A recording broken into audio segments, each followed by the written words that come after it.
தமிழ்நாடு முதலமைச்சர் மு.க. ஸ்டாலின் தலைமையில் தமிழ்நாடு அமைச்சரவை கூட்டமானது வரும் 6ஆம் தேதி சென்னை தலைமைச் செயலகத்தில் காலை 11 மணிக்கு தலைமையில் நடைபெற உள்ளது.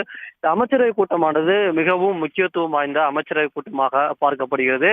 தமிழ்நாடு சட்டப்பேரவையின் ஒவ்வொரு ஆண்டும் ஆண்டின் முதல் கூட்டமானது ஆளுநர் உரையுடன் தொடங்கும். அதனைத் தொடர்ந்து பட்ஜெட் ஆனது தாக்கல் செய்யப்படும்.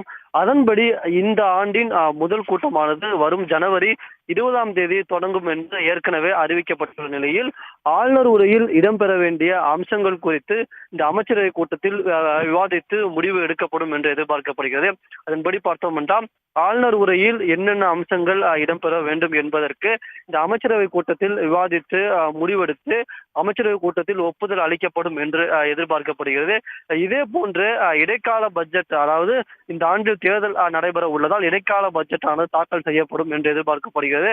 அந்த பட்ஜெட் தொடர்பாகவும் விவாதிக்கப்படும் என்று எதிர்பார்க்கப்படுகிறது.